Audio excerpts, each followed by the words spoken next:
Hey friends, welcome back to Rewildology, the show all about conservation, travel, and rewilding the planet. I'm your host, Brooke Mitchell-Norman, conservation biologist and adventure traveler. If you had to choose your favorite mammalian predator, what would it be? If you asked me this question when I was younger, without hesitation, I would have said lions. For as many hours as my sisters would let me, I'd watch nature documentaries from all across the world.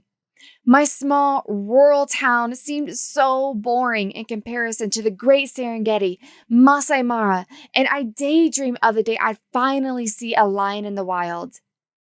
Fast forward several years, and out of nowhere, probably the most beautiful cat leaped onto the world stage, the snow leopard. Since the moment I saw a snow leopard for the first time on television, I wanted to learn as much as I possibly could about them. But these well-adapted cats happen to reside in one of the harshest environments on the globe, the Himalayas. How do we conserve an apex predator that's ridiculously elusive, solitary, and blends in perfectly with his mountain home?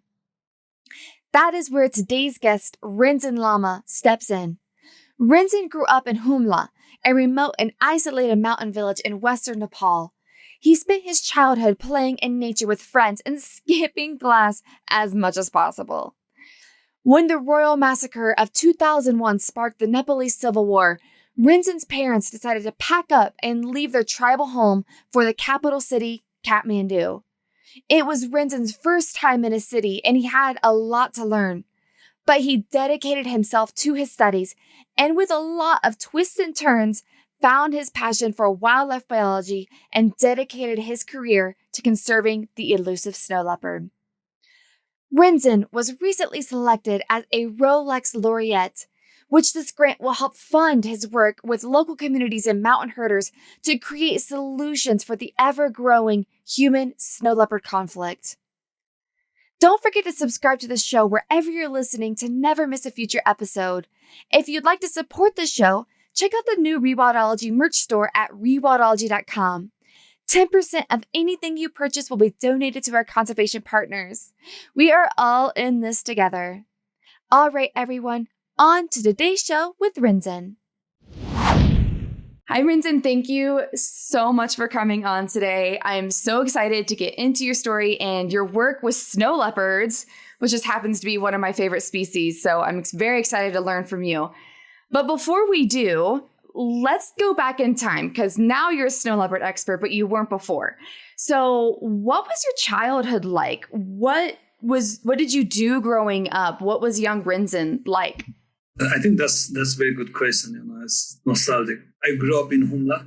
Humla is one of the very remote districts in northwestern Nepal.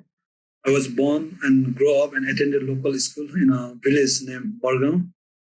The village is not that big, it's a 60 household village.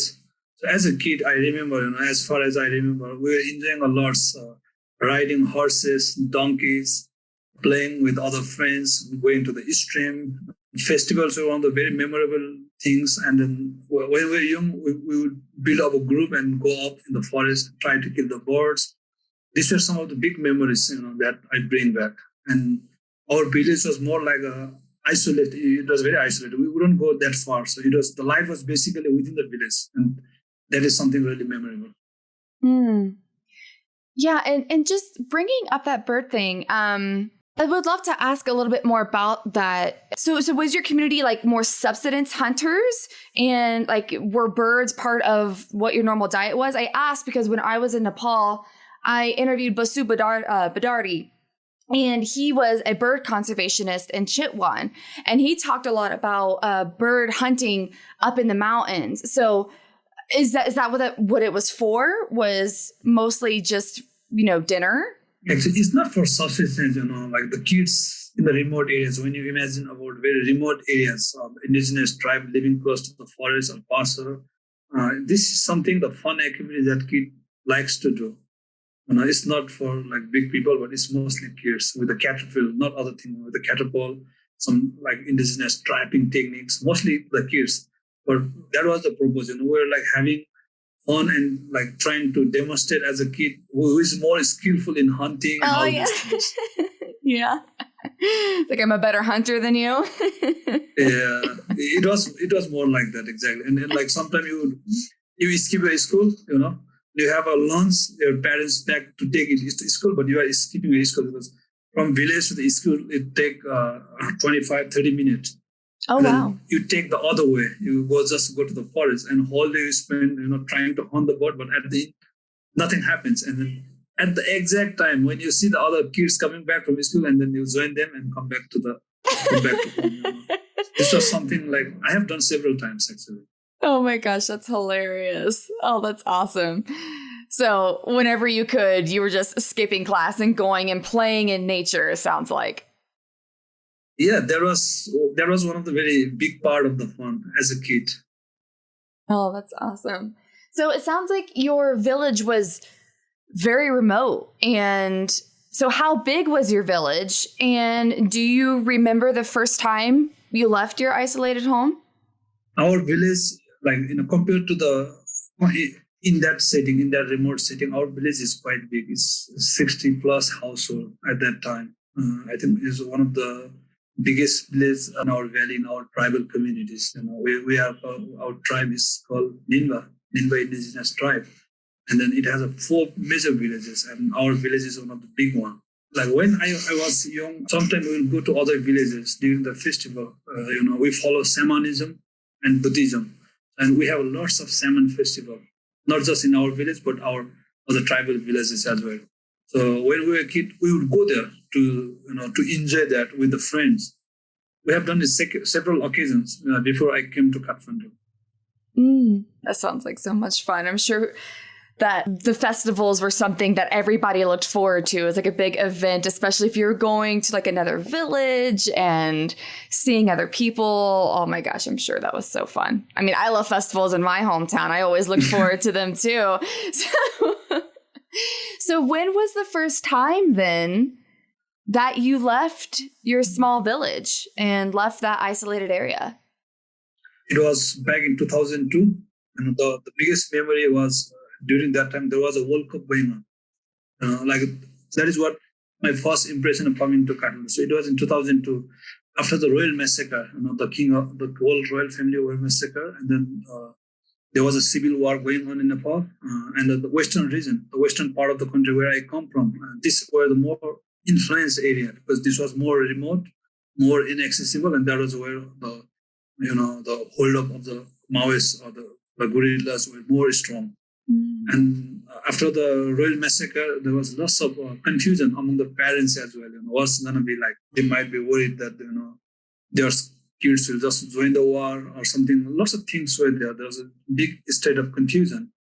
And I am one of a few lucky ones to have the opportunity to come to Kathmandu in between those crises. So it was in 2002. I came to Kathmandu, and then I was immediately put in a boarding school because my parents, they were able to afford me to do that. But many children, they didn't have that privilege, and I'm honored and I'm very privileged, and that is what helped me to be here today. Yeah, wow. Did you by chance know anyone that got caught up in the war and joined either side, like from your village? Yeah, there were lots of people died, but those were senior, of my age, like a few, I think like quite a lot, they joined the war. Not in the main army, but in the cultural group, There used to be lots of dances, singing, and that was very fascinating. Everybody, oh, wow, this is so fascinating. I want to be that. And there was like feeling like that. And I also had that feeling when I was there. But afterwards, many people, they left it. They left the war and then they came to the city area. But unfortunately or luckily, like none of my friends, they were killed. They died or they lost life in the war. Good. That's so good. Yeah, because when I was there, I chatted a lot, especially with Jack Kinross about the war. Because he was talking a lot about that because he's based in Bardia. Bardia, yes. And so, yeah, I mean, everybody knows everybody. I'm learning. But yeah, that would make sense. You're in the big cat world. You know Jack. Everybody knows Jack. But he talked a lot about that and how just scary and deadly it was, just with, especially on that side of the country. And so just to hear that it was so close to you, and because of that war, you ended up leaving your home village. I mean, that's pretty big. How did that feel for you? Were you excited? Were you scared? What was it like getting to Kathmandu, which is on a very different pace than I'm sure your home village was? As a kid in the village, like you hear lots of stories. Okay, in the big cities, lots of things happen. Children get, sale, or they get their kidney taken out, or they get something. Lots of mysteries. Lots of like stories like that. Like when people come from Kathmandu, all the areas, they will tell us those kind of stories. In the big city, all these things happen. And that is something really afraid. That is something really like you don't really want to be. And then my parents, they were insisting me to go to the boarding school before that. And then I was denying them because I didn't want to go. But later, when I was about to come, that time I was a little bit excited. And some of my friends, they traveled down, they came back, And then when you hear about all the interesting things, like you will get to ride the buses, you will get to ride the plane, that you have only seen in the picture. The buses we have only seen in the picture, in the book. And plane that you can only see, that comes, but we have never been there. So this was completely later.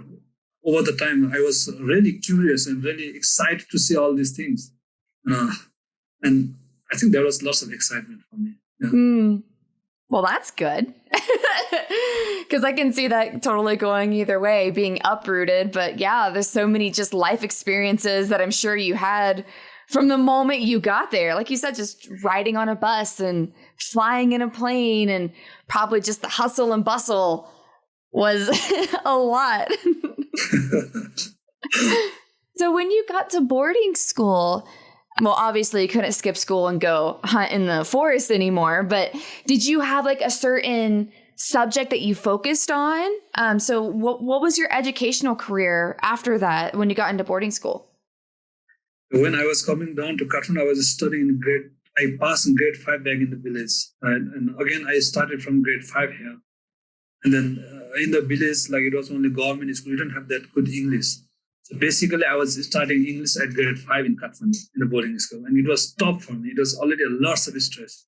And I wouldn't understand anything. And at that time, in those days, there used to be lots of punishment when you don't do the assignment, or when you are not able to answer the questions. And as a tribal boy, you could say literally a tribal boy, who don't even understand Nepali very properly, and is getting to a boarding school with all the English curriculum courses, and that was really a tough moment. Sounds like it was, but you persevered, and I mean, your English is great now, so it clearly worked out. So what did you do? What did you do after that? So did you go to college and decided to study a certain thing at the university, or pretty much what was the path that took you to Snow Leopard? So you're in boarding school, and then what did you decide to do after that? In boarding school, in the beginning, as I said, it was lots of this was pretty much frustrating state for me, like coming from the remote, isolated area, and then coming to the boarding. But the only choice I had was study and study, so that I really need to improve it. You don't want to be every day like you don't want to go to the class without properly assignment done. You don't want to be one of the students who is not able to answer what teacher asked for. So there was something really bothering me. So the only choice, I was trying to study more and more, try to focus all my time on study, and it went very good. And then I finished my school. After that, I didn't have very specific plan. Maybe I was thinking of doing management, right? And at the same time, I also wanted to do something with the forestry. I had some connection with the forestry people from very young age. And then we had to wait. After high school, we have 3-month break I was on that break. And during that break, I traveled a bit. I went back to Humla. Then I had a connection with those, many people who are involved in the environmental sector. And that was something that motivated me to be in the environmental sector. Wow. So then continue on, keep going. What did you end up studying after that? So in Nepal, there are two colleges at that time. There were only two campuses where you would get to study forestry, but it's very strict entrance basis, and they have a very fixed quota, right? And the entrance exam was bit later than the private colleges. So I joined private college in Kathmandu, and then I joined for the accounting, management, more like a finance field. And then after about a month, or after about 2 months of attending the college here, and then the result in the forestry campus was announced. The campus is in Pokhara, and I was one of the students, getting admitted. Like I got the spot to study first, and then I quit it here. I went to Pokhara to study. In the beginning, it was like very comfortable. Lots of young people coming up. It was a residential campus, and then like you could meet your seniors. And the college is so good, in a very good environment, like sports and all, lots of fun. It was quite lots of fun in the beginning. Is that when you met Sonam? Not yet. Like I was studying grade 11 and 12, and then I was the first boy in my class. Not first boy, but first boy, of course. Yeah, the best topper, how you call it, the topper. That's awesome. Yeah, it's it's hard to believe. Yeah, and after completing the ISC forestry, we appeared in the entrance, and even until that time, I didn't meet Sonam. So I got admitted. Sonam got admitted, and I met Sonam at WWF office when we were giving interview for the scholarship. That was the first time I met him, and then we both got admitted in the forestry college, and we became roommates later afterwards. That is how our bonding started. Yeah, and for those who might not have heard the episode, so in the Nepal series that I recently released, Sonam is with the Red Panda Network, and he's who connected me and Rinzin. So because you guys were roommates together, this is awesome. Yeah. So then after that, so at this point, you're studying to go into forestry, which isn't, like a wildlife biology degree. So what was the switch then? Why did you start to get into like Himalayan wildlife and eventually the snow leopard? What was that journey and that transition? Yeah, until like I was studying BSc, I joined BSc. Still at that time, like the only plan was to be a forester, to be in the government sector. And as we started, I got connected with more of the wildlife people, and then I travel a lot during my BSc. We visited lots of national parks and lots of things. And that was the time I was starting to learn about snow leopard. And after meeting many wildlife biologists, some of them were my current team member, I became more interested in the mountain environment that I could feel it. When we were going down to Tarai, Bardia or Chitan, it was so hot. It was really difficult for me. I could just feel the heat, and not comfortable at all. Yeah. When I go up to Manang or Mustang, it's something like his body gets lighter, and I'm enjoying it. And I feel like, okay, like Tarai is not for me, or Meat is not for me. Mountain should be something that I should be working on. And what could be the best things to work in the mountain? And it's a snow leopard, the top predator, or the icon of the mountain. That is how my interest was growing. So I was looking at the opportunity to work on a snow leopard when I was doing my bachelor final project paper, but I was not able to get any funding. Without funding is tough. That is how I skipped the idea of working on the snow leopard. But I work on other mountain mammals. It was pika, a tiny hare.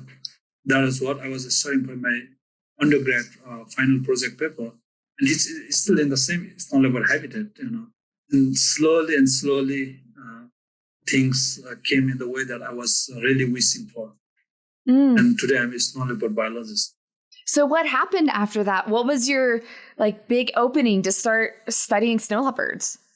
Right after I finished my bachelor, there was an application call from one of the PhD students from the Cambridge University. So his project was basically focusing on snow leopard and sustainability in the Himalayas. So it was about starting human-snow leopard conflict. Lots of interviews, and also about wild prey. And I applied for it, and I was one of the field assistant for that project. Luckily, I got selected for that. So that provided me opportunity to work more intensively in Annapurna Conservation Area and Sagarmatha National Park. And that fieldwork was really supportive. It gave me a lots of idea about it. And that was the start point. That was the start point. When I was in Annapurna Conservation Area, especially in Manan, the Pallas cat was just recently discovered. There was discovered new cat species for Nepal. So that was the time I got to meet Tasia Gale, who first photographed this cat. And then I had a chance to meet him and literally speak to him. Okay, I'm interested in doing something like this. Will you be interested? Can we work together or something like that? And that was the time I was approaching him, and he agreed. Luckily he agreed, and that is how I built connection with him, and that is how we work a lot in Manan, not just on Pallas cat but Snow Leopard. For like 14 until 2019, 22, we have a program there. So the journey was like that. I started as a research assistant for a scholar who is studying Snow Leopard, but in a social way. And then, then after that, did you go on to lead your own team? Because I'm pretty sure you said you have at least your master's. Is that correct? No, yes. Yeah. And so were they your subject for your master's, Snow Leopards? Yes. So the other interesting thing is after that, I went to Seattle for a 6-month exchange program with a non-profit in Seattle. We were basically working on environmental restoration, volunteer management, leadership development, all these things. So that was very supportive. That got me an international exposure. That was the time I got connected to Snow Leopard network, and I visited Woodland Park Zoo, and these all were like fueling all my passion. During that time, I applied for the funding to Snow Leopard network. And then luckily it was accepted. I got funding to study Snow Leopard. That was the first one on Snow Leopard we were getting. As I came back from there, we had some other funding as well to study Pallas cat. And as soon as I returned back from Seattle, I was leading a study on Pallas cat as a principal investigator as we were doing intensive camera trapping work in Manan to study the Pallas cat, the new cat species. And the aim was not just to study the Pallas cat, simultaneously to study Snow Leopard as well. We were in the very beginning step of this kind of field surveys. So it was not just me. I was there. My other senior colleague is there, who is also my mentor, Gangaram Regmi, Tasia Gale. We were 3 persons doing all these studies at the time. So then after that, so now you are officially studying snow leopards and Pallas cats because, they live in the same ecosystem. So what did you start to discover? What are some of the things that you learned during your studies? Quite lots of things, we basically focus on field biology, not just digs. I also like to call it modern food biology. We just be out in the field as much as possible, spend more time, just travel around and try to get more and more field knowledge on the species, behavior, habitat, all these things. So studying lots of snow leopard behavior. We studied snow behavior a lot in Manan. Pallas cat is very rare, we didn't have, but we discovered lots of areas, locations that the cat is moving, tentative areas where the cat is roaming around. That was supported by studying the previous of the Pallas cat, the previous of the snow leopard. We're working with the herders and how the herders feels about it, what needs to be done. And habitat composition, of course, the habitat use things, what type of habitats is more livestock get killed, what type of habitats more snow leopard using for resting time. Lots of behavior things we're studying. Yeah. Was there anything that surprised you when you started to study them? No, I was very, the snow leopard and all these things are very new to me. So basically I really wanted to build up my knowledge based on the field engagement, so that I could be a good biologist. And I think we were doing pretty good with that. So that was the primary object. That was the primary aim. The new thing we're looking at was, snow leopard survival. Survival means not the adult one, but calf survival. How many kittens they have, and how they are moving it, how long they are staying with their mother. What is the survival rate of the kittens like? So these were some of the unique components that we not, it's hard to study. We're studying through our camera trap images, camera trap footages. Those are very useful ones. And has that research been published? What did you find for their survival rate? Not yet, because the sample size was very small, so we didn't publish it. But that is something we really missed to do it, because we were very new, and I was very new to the field. My team was quite new to that field. We didn't have lots of ideas whether this kind of data also get published, It was more like a learning for us. We were really trying to build up our own knowledge. Maybe at some point, as we continue our monitoring, it will be good to publish. Definitely, it's something worth to publish because there are lots of information missing in this dimension. Yes. It almost feels, someone who's loved big cats for so long, it almost feels like snow leopards just came on the scene out of nowhere. I was that little girl that grew up watching the Discovery Channel and every single lion documentary that I could find, or tigers or something. And then out of nowhere, this gorgeous cat called the snow leopard just like came on the scene. And while more and more research has been coming out about it, which is why I'm so excited to be sitting down and talking to you, there still really isn't that much out there about these cats. We just see these insane videos. I'm sure you've seen the viral video of like that cat that just lunges itself off of the side of a mountain with an ibex and falls for like 5 minutes, and while holding it the whole time. And we're like, how is this a thing? Like, it was one of the most amazing videos. I had it sent to me, I don't know how many times, that exact video. But yeah, so it's like these incredibly adapted mountain resilient cats, and there still seems to be so much to learn about them. Has there even been any papers published about kitten survival rates or anything, or is your team one of the first ones to study it? Maybe like those who have done radio collaring, they might have the data on that, but I don't really see a very robust paper that represents these things. There have been some like the kitten survival in the zoo, but in zoo, of course, like it's a controlled area. There are, apart from that, there are hardly the studies that has this kind of depth information, because we have monitored snow leopard continuous 3 years. That is how we knew about it, right? So we are basically monitoring snow leopard and their cub for 3 years, 3 generations. Let's say 3 generations, or not 3, but 3 peers. And now, we realize, I think this information is supportive, not just about the survival, but how they are using the area in reference to the human disturbances, in reference to the prey movement, and in reference to the other predator movement. This is something really interesting that I realized, not very recently. So this is something that is worth publishing and sharing this information with the audience. And this should be something addition to the existing information that we have as well. Yes.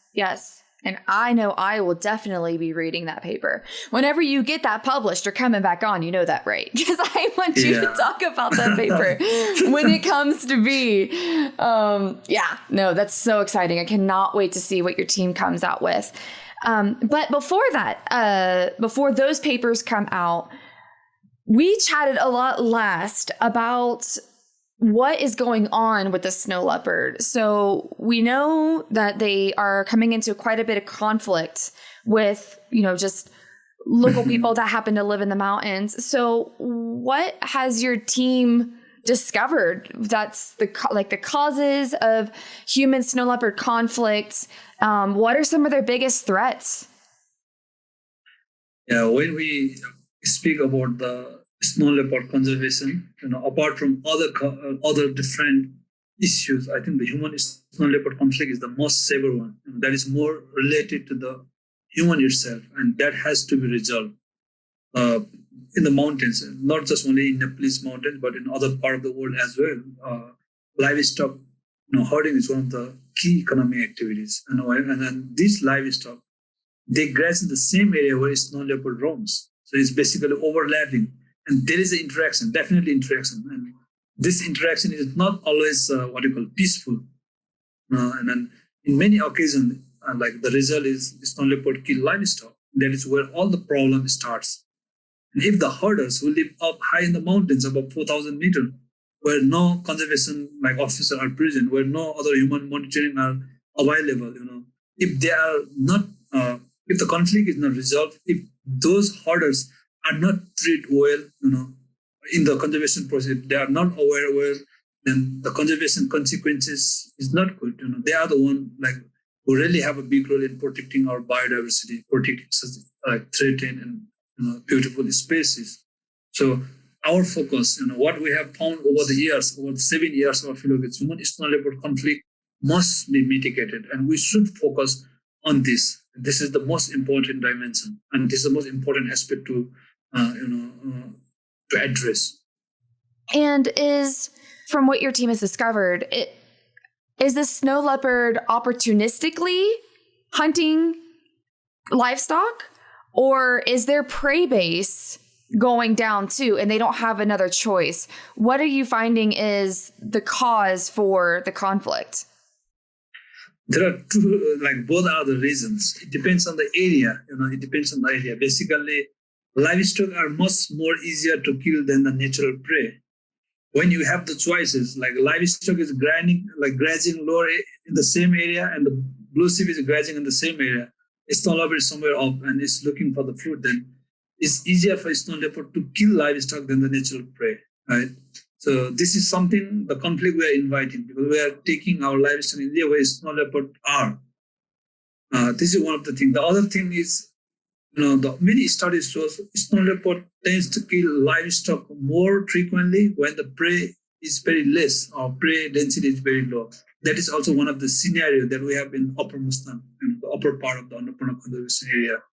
But in Manan, the natural prey density is very good. Livestock density is also good. And when both the density is good, the other thing is snow leopard density is also good. When you have more snow leopard, more wild prey, more livestock, of course, the ultimate result is proportional. Again, both natural prey and domestic livestock is going to get killed more.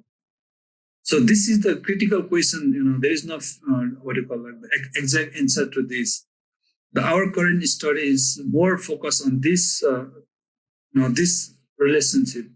So, what is the role of livestock availability and the wild prey availability in conflict?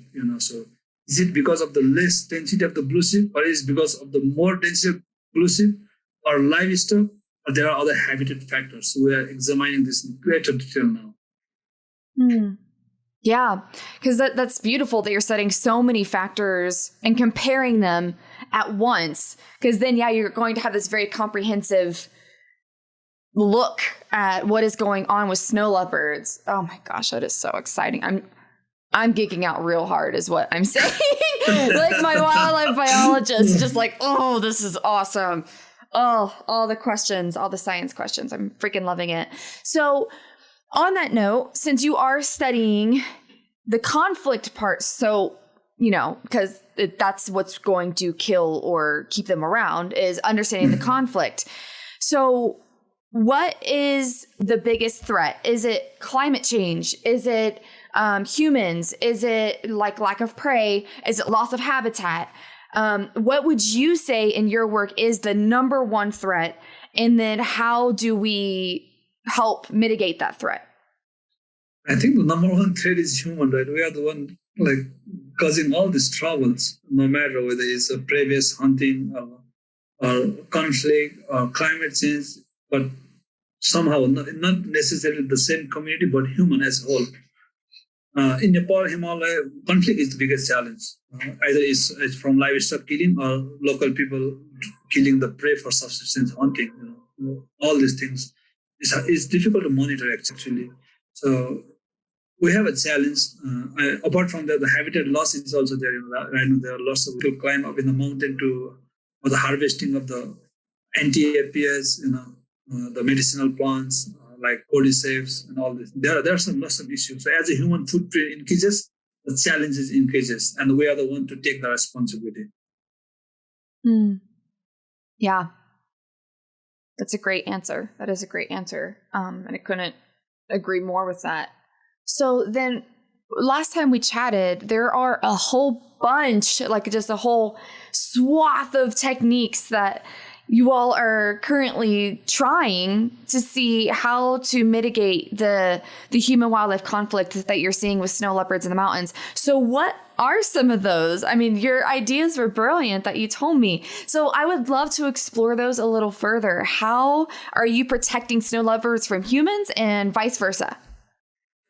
Basically, one of the key research questions of our current research, this research is it's in collaboration with the University of Göttingen, Germany, where I studied a master. So we are looking at what might be the different local level techniques that are harder to use to avoid the predators. Either it can be coral, like building wall around the livestock pens, or maybe burning dung at the corner at night time, and when the smoke comes out, maybe it gives the presence of human.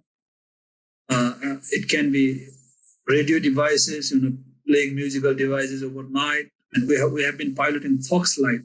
So Foxlight is basically a lighting device. It has a solar on it. During the daytime, the solar charges the battery. As soon as it gets dark, it started emit light itself. So it's an automatic device. Daytime off, nighttime open. And we are also piloting there whether it's really working for predator, not just snow leopard, but also for wolves. The other thing is predator-proof coral. So coral building out of the iron mist, covering all the area with the iron mist. And the other thing is traditional hut. The past we have all the eastern wall fully covered traditional hut. So we're looking at this different intervention that are different measures that local have been using now.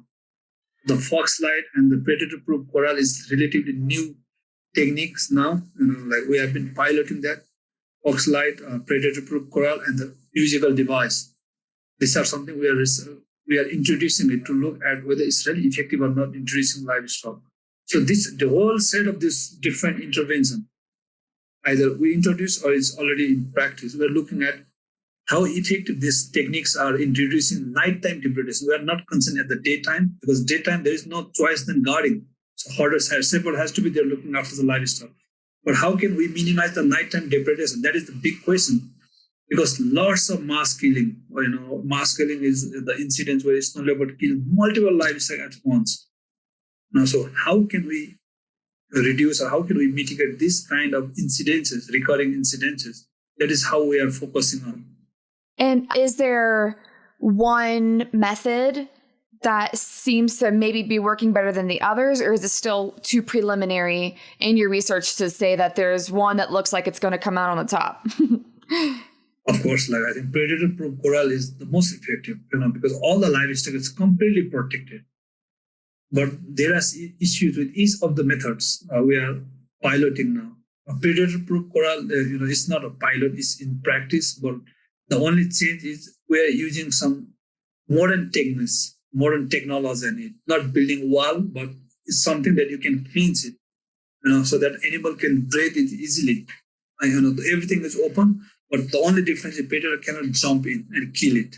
So that is the more strength point, but it's very costly. The cost is high, and it's not mobile. You cannot just take the whole coral and move in other areas, because in the mountain, livestock husbandry is more. They follow more of the rotational grazing. They use summer in one area, autumn in other area, winter in other area, because of the grazing land and all these issues. So it's hard to say the exact effectiveness. Right now the Foxlight is also quite effective. Predator-proof coral is definitely effective. Burning dung at night time is also effective for the yaks. So each method is different for different species of livestock, for horse, for some goat sheep, for eggs, for cattle. So the whole big question is going to come after the completion of the research. Right now, predator-proof coral, yes to predator-proof coral.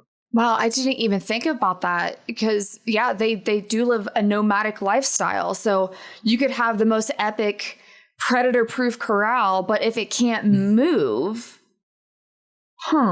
yeah. That's a challenge. That's a big question. Wow. So that makes total sense why it's imperative to study these other possible mitigation techniques, because you can't pick up a corral and move it. Exactly. Wow. Well, that's going to be really interesting when that comes out.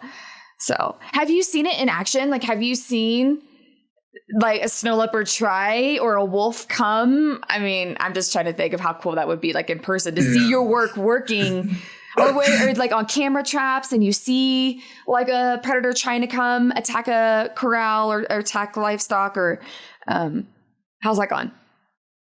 I think this is one of the interesting, this should be one of the interesting moments that everybody wishes for, but unlucky, we are unlucky to have experienced that. But in one of the our foxlight area, not the coral, but the foxlight where we have foxlight. Snow leopard has come very close, but not attacked the livestock. So we could see the signs because when we were installing foxlight, we look all the area where snow leopard movement are, and we observe that. We want to have the foxlight in the area which is more visible and where the chances of snow leopard coming is more. That is the key purpose. So that it's very visible and the snow leopard sees it or wolf sees it and they avoid the area, right? And we have one incident that we have observed it. There is a fresh movement, but they avoided coming close to the coral.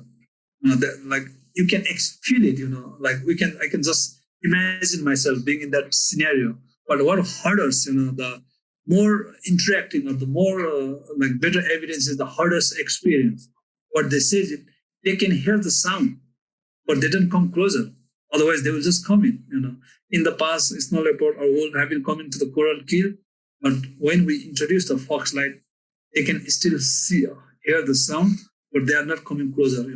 These are some of the movements that we can just dream of, or we can imagine. We imagine some in our head and try to be in that scenario. Like replaying it in your head, like seeing like their pug marks and their tracks, and you're like, okay, This is what it did. It stopped here. It didn't go further. Came this close to the light. Came this close to the corral. Yeah. Oh, that's awesome. That's so cool. It's a whole set of movies, and it's just like a movie. You are visualizing yourself. Mm-hmm. Oh my gosh, that's so cool. Now I do have a little bit of a different question. And the only reason why I asked this is because during my master's, there was a specific course that I took that looked at the role religion plays in wildlife conservation. And I found quite a lot of work on snow leopards and like different monasteries in the mountains and Buddhism and stuff. So I was wondering, have you seen any correlation between like protecting snow leopards and religion? Have you seen that at all? Or was that just a very specific case that these papers brought up? In the old days, along the Nepal Trans-Himal, the upper belt of Nepal, the main mode of education was Buddhism. So there was no formal school that time. The Buddhism used to be the key study that everybody does, like for the generation of my parents or my grandparents. At that time, the Buddhism had very strong hold in day-to-day life, not just what you call as a religion, but as a practice, as a daily ritual. So this has a very dominant or very profound impact on day-to-day life. And that is how lots of things are very well preserved, not just wildlife, forests, water sources, the pastures. And there were different like folklore, like myths related to this relationship. And that time it was working very, very good. Like there are lots of narratives. Killing snow leopard is the biggest sign because it eats other animals. So basically, when you kill snow leopard, you are inheriting all the signs that snow leopard had committed. And in those days, in those spiritual days, you can imagine. So one who have really strong faith on the religion or the spirituality don't want to do that because basically you are cursing yourself doing this kind of activities. And people will not do that. But now things have changed a lot because of the globalization, right? So now the accessibility. I'm in Humla now. Tomorrow I will be in USA. It's much easier. In those days, this was not possible. The communities were very isolated, cohesive. Remoteness was always there. There was no modern education, so and things were working much better. And when you live close to the nature, as a tribal community, you have more strong faith on nature, and that was how things were working very well. And most of the publication on this dimension comes derived from that. But now things have changed a lot. Time has shifted. Paradigm has shifted. So the modern generation, who have more modern education, they are no more like the religion alone is not sufficient. Like to bring changes in the behavior. Now they know lots about it. So or many of the youngsters they are not following any religion. So what we have to address is the change in time, how time has shifted, how modern economy has shifted, how the process in day-to-day life has shifted. All these things make big implication. It used to be in one time, right now it may or it may not. So that is a big question to look at, and that is and bring sense about it. Thank you for going into that for me, because that's a big question that I really wanted to ask you about. I mean, that makes total sense because we've seen it. I mean, it's definitely a global phenomenon that just religion in general is going down. And if the areas where they don't no longer believe that they're going to inherit the bad of that animal, the bad spirit of that animal, then there's way less reason to,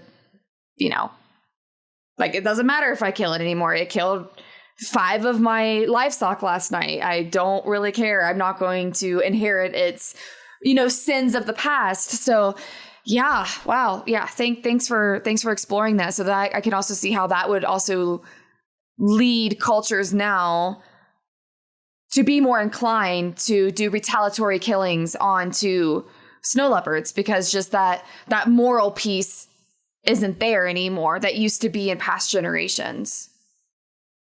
Wow. Thanks for that. Exactly. Yeah. Because mode of life has changed. Now it's more like global economies everywhere. Even if you want to be in the village, at that time, we were, like, for example, in my own case, like, we were practicing barter economy. There was no cash exchange at all until the point when I was coming down to Kathmandu. So basically, you are bartering everything. There is no use of the cash. Now, without cash, nothing works. So when the cash involves, when the money involves, a whole set of things evolves around, right?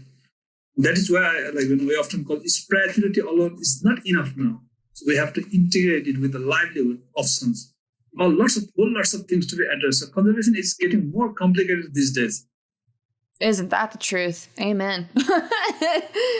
I can also see it just being in your 4 different study sites that you're studying, even though you're technically studying human-wildlife conflict with snow leopards and livestock. Watch it be like 4 completely different solutions and all of your study spots, just because it is that complicated anymore. Yeah. I hope not for your sake, but watch it be that way. That is a complicated paper to write. So I love to ask about stories. Do you have a particular story of a really exciting or crazy or wild time up in the mountains studying snow leopards? When we speak about mountains, it's all about story and experiences, I guess. Right? Mountain is not easy. Of course, there are difficult fields to study, but mountain is one of the toughest. There are lots of incidences. One of the easiest ways, I'll just give a thing that is very relevant to ourselves. For example, we go high up, we set up the camera, right? And then we come down at night.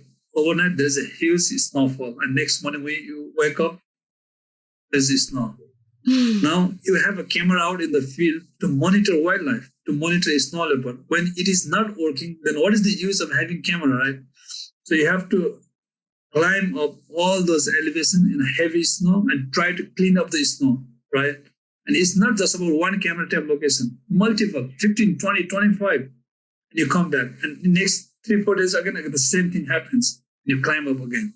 So this is something happens because winter is the best time to monitor snow leopard, and this is one of the challenges. The other thing is during the monsoon time or even until early autumn, up in the mountain, the fog is something really troubling. You climb up in a very high elevation, 5,000, let's say you're going through the cliff, where the snow leopard are more frequently using, or you're going to a high elevation to count blue sheep or monitor blue sheep, and then there's fog all cover, and you don't see it. There's no visibility. And how are you going to come down? So this is something we really encounter all the time. And we try to follow the landslide areas, where the stones are rolling down, and then you follow it down, listen the river where the stream is, and try to come to the stream. And when we are able to come to the stream, then in the familiar area, about that stream. And following the stream, you come back. So these are something really happens. At once, Tasi and I was coming from Tiliso, and we were really late. We were monitoring one of our camera trap. We were really late, actually. And the only choice was we were not able to get the trail, and we came down to the river. It was in the winter. We crossed the river with boots and everything on. And by the time we arrived at our camp, it was all ice. You can't even unleash your legs. So it was frozen, basically. Oh. And then you have to be at the fireside, try to melt the snow. and take out your boot. Otherwise, like you cannot warm your feet. So these are some of the challenges in the mountain. There are lots of things. Sometimes sometimes you have to sleep. Sometimes you are not able to come down, try to look for caves and sleep. It happens. I think the mountain study is all about experience. It's also difficult. It's a mix of everything.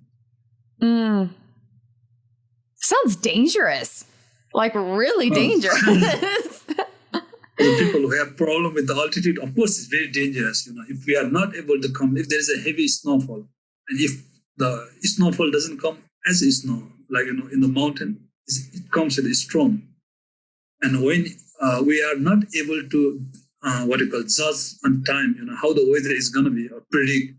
And if we are not able to come down fast as possible, then the people we have issue with the altitude, of course, is going to be issue. It's going to be a problem, right? It's about life and death.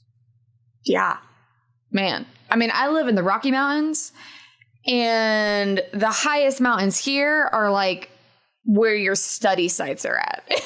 That's I mean, it's just because the mountains here are so big. So just to think of how much bigger the Himalayas are, it just blows my mind. Like when I was flying to Bardia and saw because we were flying at 16,500 feet, and to look over and the Himalayas were higher than us. Mind blown. Yeah, so that's why it's just even your work is even that much more important, because there aren't that many people out there that are willing to do what you're doing. Yeah, I think that is one of the reasons, there are very few people working in the high mountain. But there is a whole lots of gradient to be covered. Snow leopard can come up to 2,800 meters, 3,000 meters. That's fine, but covering only those areas will not represent all of the habitat. So we want to go high as possible and figure out the extent that snow leopard frequently use and how high they go. From our recent survey, they are using the area up to 5,600 meters. That was the area that we were going, but they might go even higher. I think figuring out this landscape, figuring out this kind of movement pattern is more important in planning species conservation. That's intense. Like I said, I'm whining at our 14ers, and you just are doing it every single day to study this gorgeous cat. God, stuff he's doing is and you incredible. Don't see it. And the best thing is you don't see it, You just know they're there. Yeah. Why? You have no luck. Come next time. We go next time again. And yes. Next time. So absolutely, Rinzin.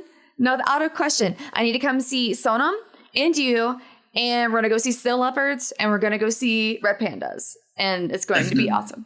Yes. If we can also see a palace cat, then those are the you're a lucky one to see. I know. Hey, I got some good luck when I go out and about. So, I told you, I saw 5 tigers in one day in Bardia. So yeah, we should definitely invite you to Manan for this with the palace cat out. The grumpiest, cutest cat of all time. They're so fun. Oh, that'd be great. So let's talk about this award you just won. What is it? The Rolex Award. What do you plan to do with it? How did you get it? I know a lot of people that might have issues getting funding, and it sounds like you have in the past as well. So talk about this award. I mean, this is awesome, and so excited to see what comes out of it. But yeah, just take a second to talk about it. I think Rolex Award, is a award, the scientific aspect of the Rolex was one of the best brand in the world. And they have been supporting the innovative ideas, the ideas that bring sense of enterprise, that are more sustainable and that are exceptionally unique. That is what the purpose is. And at a long term, at a bigger pace, they really want to support the causes that helps towards achieving perpetual planet or sustainable planet. And this year, I'm lucky to be one of the winners. I got this award for the category environment for my proposed project, community-based conservation in non-protected landscape of Nepal, basically focusing on the trans-Himalayan ecosystem. So I think it's an overwhelming experience. I was not really expecting it when I was applying. But when you have something in real, like sometimes it's hard to believe, right? In the beginning, it was hard, but right now, like I really feel it's special on these things. This is really motivating and this is really inspiring. And also, of course, in terms of funding, also this is something that will really help me to give a breakthrough to start a project in a very least studied area of the Western Nepal. Yeah. And what is the project that you'll be doing with that? Because you just mentioned community-based conservation. So what is the community element that you're hoping to bring into your work? So one of the, like the key, one of the unique feature about my project is we are trying to involve local communities, all levels, from school to the environmental graduate, to the citizen science level, to the community level. So it's completely a community yourself. There will be no people coming from outside and working in Humla. So we want to train the new graduate and build them capable of doing conservation project in the future. So our area, Humla region, is non-protected landscape. There is no protected area there. So it's non-protected landscape, but it deserves more conservation attention because it has been largely overlooked over the years. But we have very rich in highland biodiversity. It's one of the largest trans-Himalayan landscape in Nepal. We have Snow Leopard.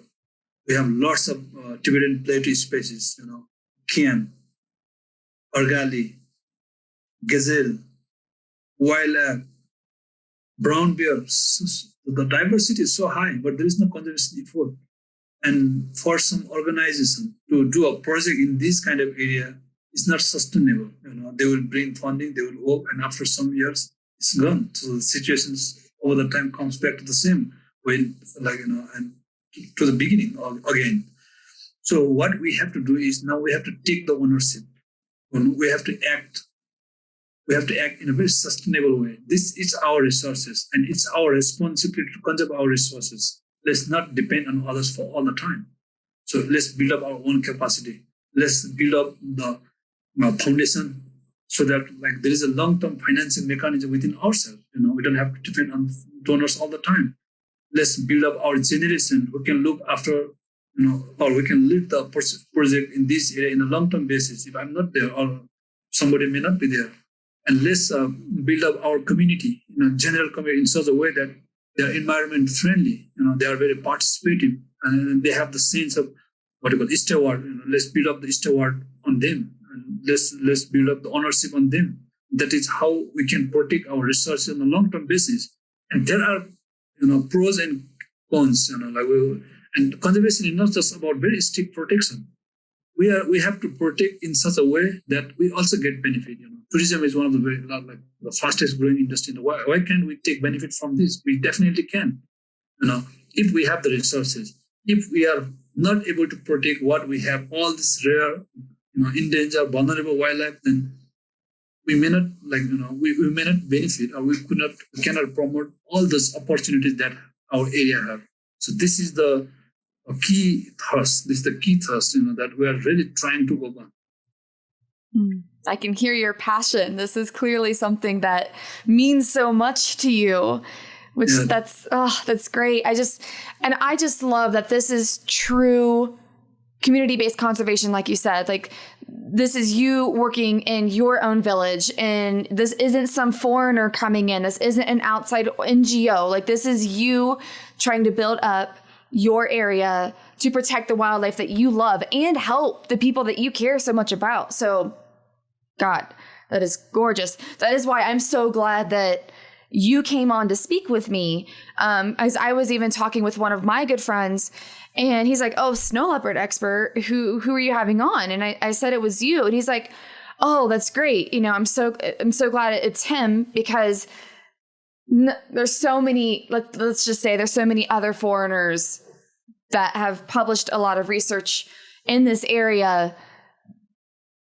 I don't know. I love highlighting voices of people like yours. You are doing the work. It is your community. It is, it's beautiful. Thank you, Rinzin. I didn't want to talk to anybody else. Thank you. So what would you say, we're going to shift back to you for a second, because I love asking everybody in this field this question.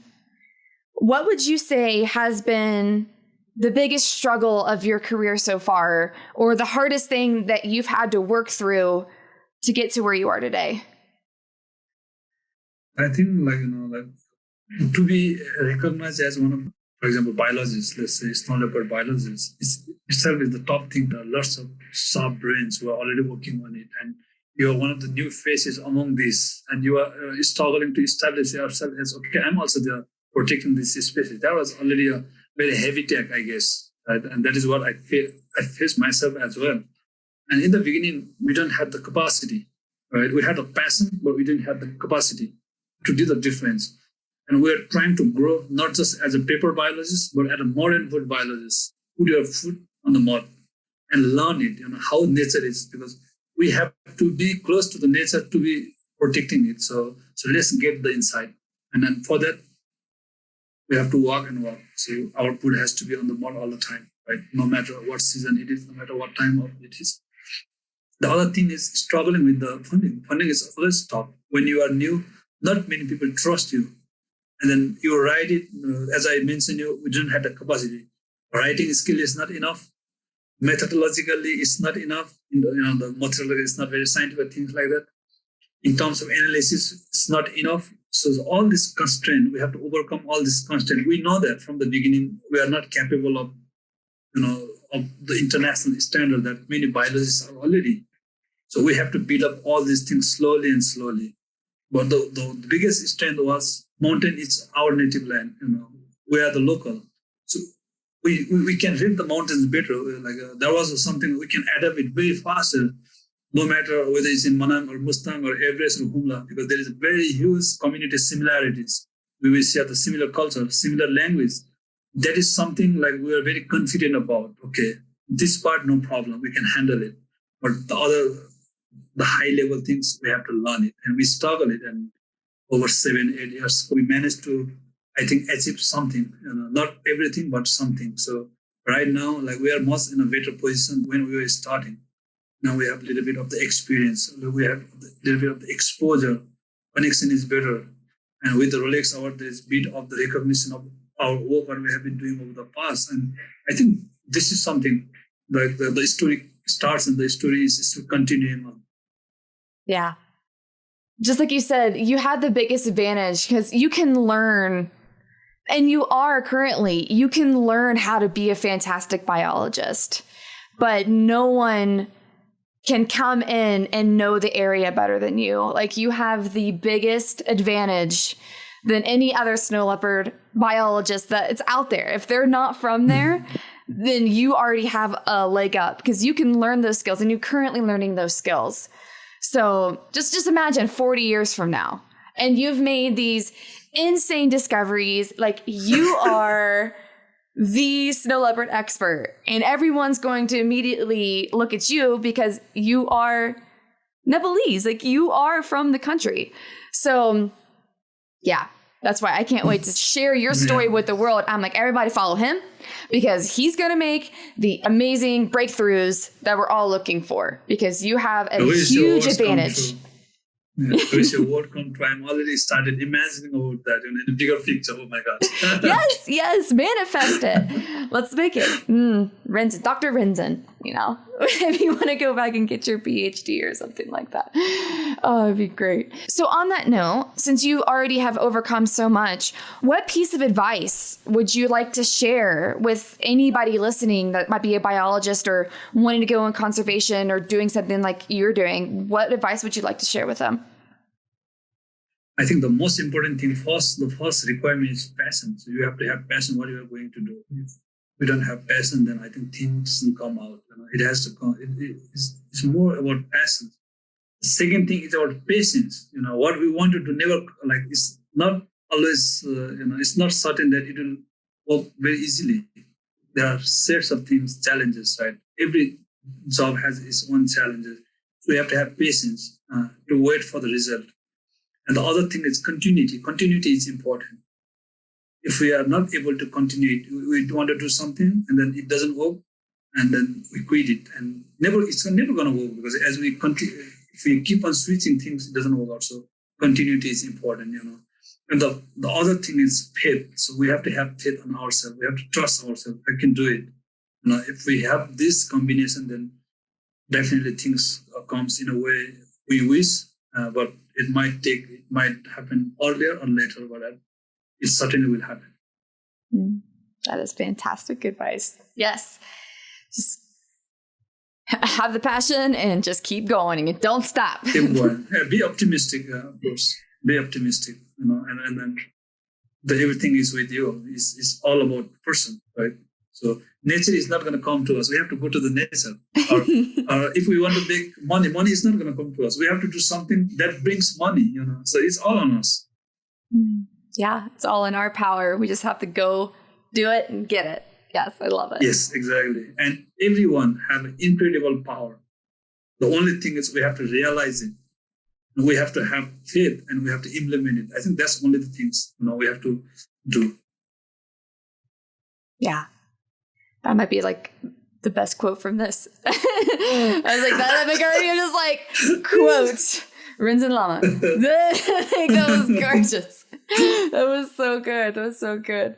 So, I mean, how can somebody abroad help with snow leopards? How could someone like me or anybody, because this is actually an international audience that listens to the podcast. So, I mean, I obviously have an insane passion for these cats. And so how can somebody else support you or support the cats or support the work to help conserve them?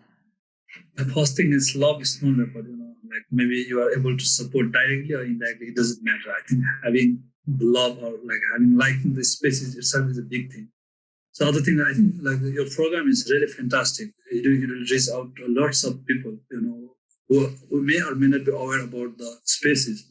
And this is already one of the big leap in terms of outreach. That is something very supportive. And those like who really want to contribute, maybe like either in zoo or visit the zoo, because the ticket you buy from the zoo is already supporting the cause of different, not just snow leopard, the whole set of the species protection. You can support, or you can write about a snow leopard, in different way. It doesn't necessarily always have to give money, but in different way. Tell your children about snow leopard, tell your friend about snow leopard, and then that is how the connection works out, so mouth to mouth, and then it reaches to a wider audience. And maybe like some of your friends' parents might be millionaire, who knows? They go to they go to the Denver Zoo and support for some cause. I think this is how all the momentum works out. So keep loving the species, keep loving the mountain. Yes, that's gorgeous. Just talk about it. Just keep being the microphone for these cats that can't be the microphone themselves. So yes, I love that. I love that. So is there anything that you wish I would have asked you? Is there a point that we didn't hit that you really want to talk about? I think like we covered pretty much of the topic, I think there are no information missing. But about the herders engagement, what they think, or maybe like we just miss out some topic on this. The big part of our work depends on the herder communities, or the nomads who are out in the field most of the time. And then the challenges of working with them. And like, for example, like sometimes you are just coming from the field and you see the snow leopard kill livestock, and then you meet the herders. And how are you going to face them in that situation? We have to imagine it. Just imagine yourself. You are coming from the field with all your sets of equipment, and then you meet the herders. We have just lost livestock in snow leopard, and then you have to handle that situation. And we have to be able to convince them, be positive. So that's tough, something like really tough, but not impossible. So when we see ourselves in this situation, it's sometimes very difficult. Not many people experience this. We often experience these things. And like recently, last year, a few years back, we were meeting a herders who lost 40 plus golden sheep to snow leopard. Oh my gosh. Yeah. And then like in Manang, when we go to Manang, like there are lots of, the big chunk of things, like the heavy snowfall is killing already lots of livestock. And then there's a snow leopard killing additional, and there's a wolf killing additional. And you want to do your field work there, and you go to them and, okay, don't kill, we have to protect it. And then imagine the response they might give you. Yeah, absolutely. Is there any compensation for them? Like, we have a compensation mechanism, but it's very complicated. You have to go through the sets of processes, and for the herders who are up in the mountain to fulfill this criteria is not easy. We try to simplify it, but process is process. Like if somebody wants to really have a compensation, we have to come through that, and meeting all those criteria for illiterate people who lives in the mountain is itself is very tough things. Yeah, since I know you know Bijou as well. She talked a lot about that. Being in a village that lives with, this dangerous wildlife, but doesn't have any of the benefits of a national park or a buffer zone. There's more ways to be compensated or helped when something goes wrong. And she talked a lot about that too, living with elephants as what her village deals a lot with. And so that's why I wanted to ask you as well. So it sounds like snow leopards and these other big predators are a really big problem. And there's no national park or strong tourism component, sounds like, that could help these herders with the livestock depredations. Yeah, I think I'll just add a few things on this, So when we speak about communities are big numbers, not just few. There are tourism entrepreneurs who are really getting benefited. People come to see Snow Leopard, they live in the lodges, they use the local travel agent or guide. Not everyone is benefiting. So when we look at the conservation perspective, we have to be very judgmental about the communities, different level of communities. For herders, their livestock might be something for them, right? Maybe like the conserving biodiversity might be of less importance. Now the biggest question is of livelihood, right? For tourism entrepreneur, protecting Snow Leopard might be the biggest, what the herder feel, they may not care about it, right? So within the same community, there are starters, different set of starters, different set of understanding. So we must be able to address all these things, in lump sum. We have to address all this in a holistic approach, not just some people are happy and some people are sad. So bridging this gap, trying to reduce this very two different gap is also one of the challenges. And we have to work in that direction. I think that is more important. So not everybody can benefit, right? Some benefit, some doesn't. But for those who are not benefiting, and whose role is also very important in personal biodiversity, we have to support them, diversify the livelihood. And that is where the big question comes. If the herders are not benefiting from tourism, we have to innovate something that is supportive to their livelihood, so that they have like better tolerance. So this kind of innovation is required, and this comes from the local knowledge, from the local level. Not the big scientists from the US can come and innovate this. No, it's not going to work out right. We have to be thinking this from the local perspective with the local idea, and then that is more sustainable. Maybe the branding and other technological things we could import from somewhere, but the root idea has to come from local. What can be done? Okay, we have to sit with the herders. Okay, let's work on this. And this thing is important. So conservation, that is why I said conservation is very complex. It's not easy. It's not one way. It's multiple way. And everything get mixed on it. We have to be able to separate what best components are and refix it again in the same direction so that it works in a very effective way. And that is the biggest inspiration, and that is the biggest challenge. Absolutely. Biggest opportunity to make big change. That's what it sounds like. Yeah. Has there, with sitting down with the herders, or is this something that you're planning to do, has a sustainable alternative income idea come to light yet with sitting down with them? Or is that something that you're planning on doing soon to hopefully help with that? And we have been interacting with herders for a long time, right? And trying to come up with an idea that is really, low cost, easy to handle, socially favorable. We have been coming up with lots of ideas. Now our next focus will be how to concretize it, how to make it, how to give it a set, how to develop it as an enterprise. Not just that we support one time and when we come back next time it's gone, right? And we cannot replace it again. So let's build something that continues. Even if the specific herder is not there.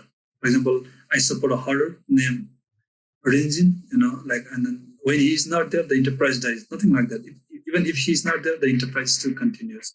So we have to link this with their profession, with their product, and in that way. But that product has to be sellable, not something that is really unique, but nobody buys it. That's nice. So sellable product, and that is more frequent. If the demand is high, we are still able to meet that demand, right? If the demand is not high, we can still sustain in that way. So this is the challenge, but this is also the opportunity, as we said before, and we are exploring this in Humla. Mm.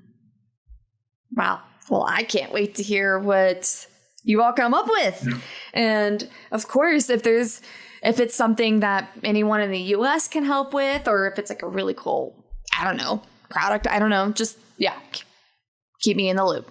Yeah. I know you will, but for sure. Or maybe these days the youngsters are so creative. If somebody is listening to your program and then they have some creative ideas how to develop the product out of different scenarios, for example, maybe using wildlife image to do something, or that also that can be merchandise or something like that. They are welcome to follow our project and give their advice, or if there is some opportunities, or want to volunteer or something, whatever, I'm happy to take the advice. I'm happy to take the feedback, and that in that way, that will be very supportive. Yeah. Multiple minds are better than just one. So that would be all the collaboration. And global mind. Mind is much better. Yes. Because who knows? Maybe someone who has worked with, pumas in Patagonia, exactly. this something works there. Yeah. Maybe there is an applicable way to modify what they successfully did that would be, usable in your research area. Or wolves, or somebody wolves. Yeah. Somebody lives close to wolves. And I think in the US, wolf is also a big issue, right? Oh, or grizzly bear. It's a big thing. Doesn't matter, but it has to be predator, that people have experience. Either it's grizzly or wolves or puma, that's fine. But the innovation is how it's what we approach to mitigate this kind of things is what works for all the predators. But the ground setting would be different. But advice are welcome. I'm very happy to take the advice. Well, I'll make sure if anybody reaches out, that I'll definitely connect you together. To that's fine. Oh, you never say no to a fundraiser. That's for sure. Yeah, no, of course. No way. Yeah, definitely. So I think the next question that makes the most sense is, how can somebody get connected with you? Are you on social media? What's your website? How can someone get a hold of you? Yeah, the best, I think the regular thing, easiest thing to connect is my Instagram. It writes as Lama Rinzin, Lama, LAMA. RINZIN, so Lama Rinzin. But we will also have our project website. It's under construction. We have not, it's not final yet. Or follow on Thoughtful Conservancy. They are is our organizational website. If somebody wants to follow my personal journey, then it's Lama Rinzin. It's more easy. But we'll also have our project social media that I will share. Maybe when the podcast out, we could edit it later and edit later. Yeah. And I'll definitely keep you in the loop. So maybe by the time that this goes out, all of those will be live, and you can send me those, and I can make sure that they're in the show notes, because I'll write to you. Yes. I'll write to you. It's one of the easiest things, other things. Yes, absolutely. So if anybody wants to get in contact with you, then of course I'm always happy to put everybody in connection with each other. So that's a call out to anyone listening. If you have any good sustainable incomes for people that happen to live with dangerous wildlife, specifically predators, that would be awesome. Or any other way to help support snow leopards and your work, Rinzin. So I've had a blast today. Did you have any parting thoughts that you wanted to say before we go? I think that's let's love our environment. And we have to protect this for our own betterment. And in a larger scale, if you can support other causes as well, for example, Snow Leopard conservation in Nepal, not necessarily in USA, but in different part of the world, support in the best way you can. And that is how we can save our planet. Absolutely. Couldn't agree more. Well, thank you so much for coming on with me, Rinzin. And I cannot wait to help share the world with your story and snow leopards. Thank you. I really enjoyed the program. Thank you so much for this opportunity. Hey, thanks again for listening to this episode of Rewildology. If you like what you heard, hit that subscribe button to never miss a future episode. Do you have a cool environmental organization, travel, story, or research that you'd like to share? Let me know at rewildology.com. Until next time, friends, together we will rewild the planet.